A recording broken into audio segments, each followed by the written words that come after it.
اللہم صلی علی سیدنا و مولانا محمد وبارک وسلم علیہ انا خاتم النبیین لا نبی بعد۔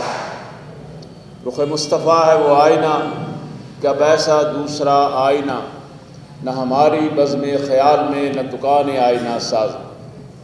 حضرات محترم ملک یعقوب صاحب، مولانا بابر صاحب اور خطیب صاحب، قاری صاحب، میرے انتہائی واجب الاحترام بزرگوں، آج ہم ایک ایسی ہستی کی کہ ذکر کے لیے، یاد کے لیے نہیں میں کہتا، یاد تو ہمارے دلوں میں ہر وقت ہیں، کہ ذکر کے لیے حاضر ہوئے ہیں، جنہیں سرور دو عالم کہا جاتا ہے۔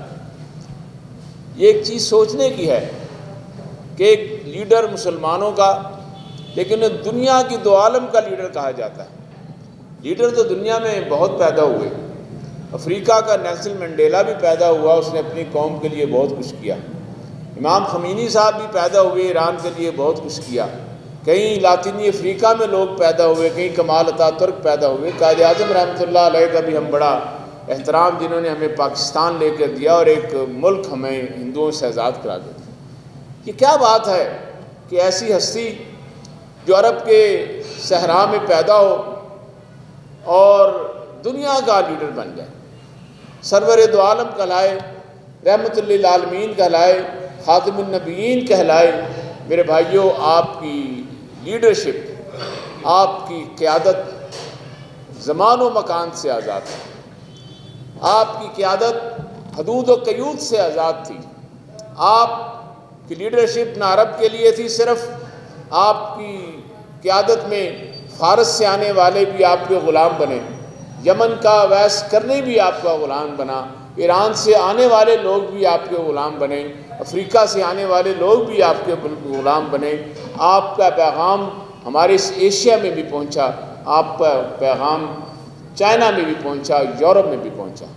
آج کیا بات ہے کہ یورپ نبی پاک صلی اللہ علیہ وآلہ وسلم کی توہین کرتا ہے۔ اصل میرے بھائیوں، وہ آفاقی پیغام جو میرے آقا نبی مہربان محمد صلی اللہ علیہ وآلہ وسلم نے دیا تھا، وہ ان سے قابو میں نہیں آ رہا۔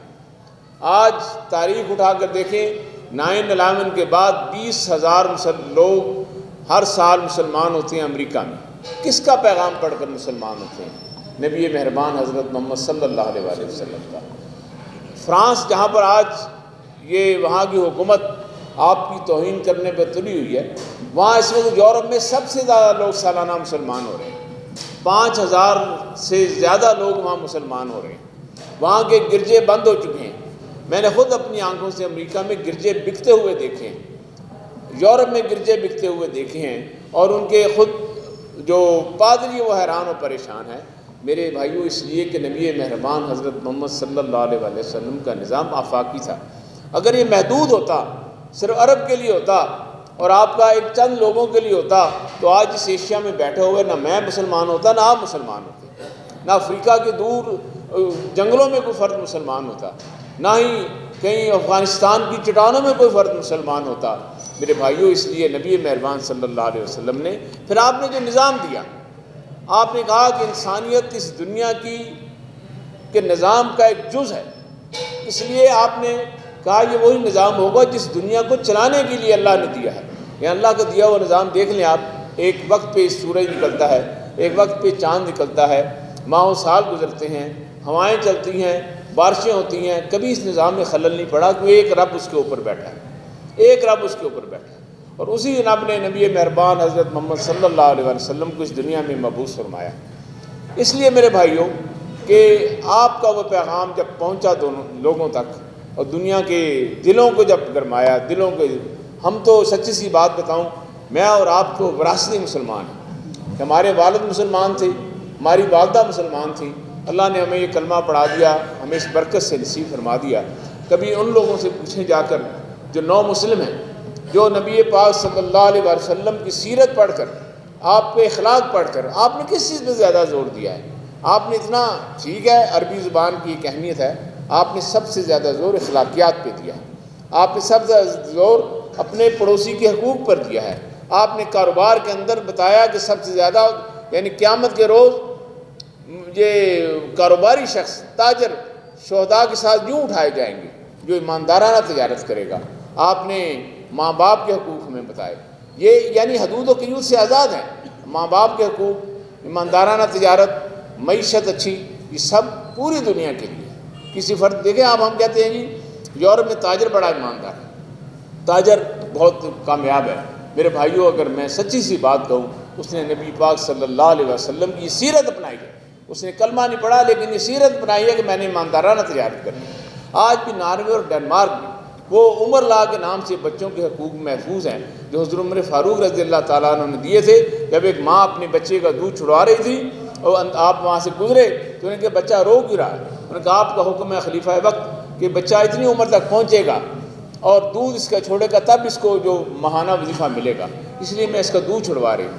آپ نے اسی وقت وہ قانون ختم کر دیا کہ جیسے ہی بچہ پیدا ہو اس کے دودھ کے تمام اخراجات اس کے ماں باپ کو ادا کیے جائیں گے.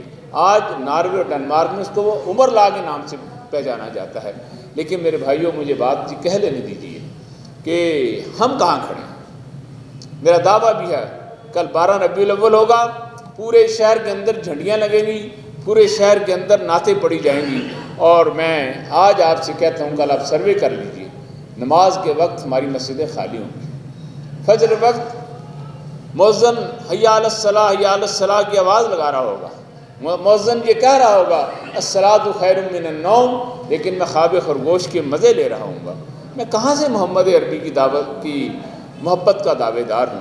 میرے بھائیوں، میری عدالتوں میں نظام ہو کافرانہ، میں کہوں میں تو 12 ربیع الاول بڑے شان و شوقت سے مناؤں گا، میں تو آج 50 دے کے یہاں تقسیم کروں گا اس لیے کہ مجھے محمد عربی سے بڑی محبت ہے. لیکن محمد عربی کا نظام ہو اور میرے گھر کے اندر میری شادی بیاہ کے اوپر ہندوانہ رسمیں اختیار کی جائیں کہ جی میری اولاد کہتی ہے مہندی کی جائے گی. مہندی پہ مجھے ابھی کل ہی ایک قاری صاحب بتا رہے تھے کہ جی مجھے ایک میرے مقتدی نے گھر پہ بلایا، اس نے مسجد میں اس پہ بحث کی کہ جی آپ یہ فاصلہ کم کریں گی، اس سے نماز نہیں ہوتی، 2 فٹ کریں. ابھی جو ہمارے یہاں کرونا گزری ہے، میں کہتا ہوں کرونا کے متعلق علماء نے ہمیں کہا، مفتی منیب الرحمان صاحب نے کہا، مفتی تقی عثمانی صاحب نے فتویٰ دیا تھی کا وقفہ لگا کر رکھیں. قاری صاحب بیٹھوں، میں اور آپ کون ہوتے ہیں؟ وہ لوگ عالم ہیں، ہم نے ان کے کہنے پہ چل رہا ہے، ان کو ہم فالوور ہیں. لیکن اس پہ کہتا ہے وہ بحث کرتا رہے. جب میں ان کے گھر گیا، وہی شخص جو مسجد کی صفوں پہ جھگڑ رہا تھا، اس کے گھر میں خسرے بھی ناچ رہے تھے اور گھوڑے بھی ناچ رہے. کہتے میں نے اس کے کہا جناب بتائیں میں کہاں بیٹھوں، میں تو مسجد کا خطیب ہوں، یہاں بیٹھوں گا. لوگ کسی نے تصویر کھینچ کر میری دے دی، ان کا قاری صاحب بیٹھے ہوئے یہاں پر یہ چیزیں دیکھ رہے تھے. میرے بھائیو، جب ہم خرافات کریں گے، جب ہم اللہ اور اللہ کے رسول کے قانون توڑیں گے تو کس بات کی محبت؟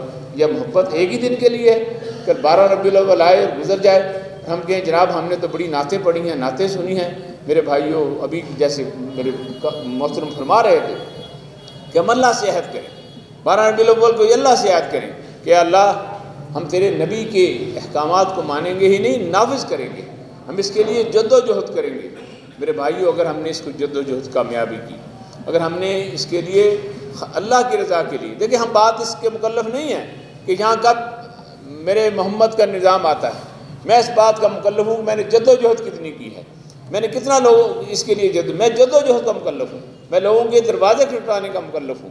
نبی پاک صلی اللہ علیہ وسلم دعا کیا کرتے تھے لوگوں کے لیے یہ کہ یا اللہ اس کو مسلمان کر دے. اگر نہیں ہوتا تھا نہ ہو، منافق بھی تھے آپ کے دور میں، لیکن ایک ایسی جماعت کھڑی کر دی. اور میں مختصر سی بات کر کے بات ختم کرتا ہوں کہ جب اس معاشرے کے اندر جب آپ نے فتح مکہ میں اعلان کیا، یہ نہیں کہا کہ عربی لوگ، انہوں نے کہا آج کوئی عربی اجمی نہیں ہے، آج صرف تقوی بنیاد ہوگی. آج سے میں سود معاف کرتا ہوں. ہمارے اس ملک میں ہم کہتے ہیں جناب ہمیں محمد عربی سے محبت ہے، ہم سالانہ نبی پاک صلی اللہ علیہ وسلم کے روضہ اطہر پر جا کر حاضری بھی دیتے ہیں، لیکن ہمارے وہی حکمران یہاں آ کر سپریم کورٹ میں اپیل کرتے ہیں کہ یہاں سے سود ختم نہ کیا جائے کہ ہم اس کے بغیر چل نہیں سکتے. پھر تو نبی مہربان سے بغاوت کا اعلان ہے. ہم کس طرح کہتے ہیں؟ یاد رکھیے، بنیاد خرابی کی بنیاد وہاں پڑا کرتی ہے جہاں اللہ کے نظام سے بغاوت کی جائے، پھر وہاں کچھ نہیں رہتا ہے جہاں اللہ کے نظام، خاص طور پر مسلمان.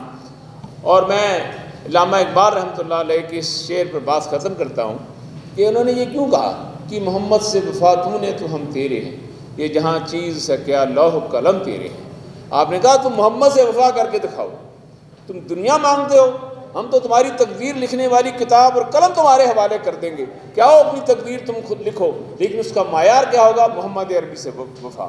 محمد عربی کے قانون کو نافذ کرنا، محمد عربی کی سیرت و اخلاق پر عمل کرنا، پھر ہم تمہیں قلم بھی دیں گے، تمہیں وہ کتاب بھی دیں گے جس میں ہم تمہاری تقدیر لکھتے ہیں، تم اپنی مرضی سے لکھ لینا، تم جتنا جینا چاہتے ہو چاہو، تم جتنی دولت کمانا چاہتے ہو چاہو، لیکن اس کے لیے بنیاد تمہاری کیا ہے کہ محمد سے، تم نے اگر محمد سے وفا کی، نبی مہربان صلی اللہ علیہ وسلم سے وفا کی، تو انشاءاللہ العزیز پھر بھائیو کل ہم جگہ جگہ یہ مظاہرے بھی کر رہے ہیں، یہ ہمارا ایک یعنی ان کو پیغام ہے کہ اس غلط فہمی میں نہ رہنا کہ آج کے اس گئے گزرے دور میں ٹھیک ہے ہم گناہ گار مسلمان ہیں، لیکن الحمدللہ ہمیں اس بات پر فخر حاصل ہے کہ خاص طور پر پاکستان اور دنیا اسلام کے دن کے مسلمان جہاں بھی محمد کی عربی کی حرمت پر حرف آئے گا، ہم اپنی جان قربان کر دینے کے لیے ہمارا بچہ ہمارا ہر فرد تیار ہوتا ہے۔ کسی بھی آپ گلی میں چلے جائیں، یقین کیجئے میں نے لوگوں کو دیکھا نشہ کرتے ہوں گے، نماز بھی پڑھتے ہوں گے، لیکن جہاں محمد عربی صلی اللہ علیہ وسلم کی حرمت کا نام آتا ہے وہ اپنی جان قربان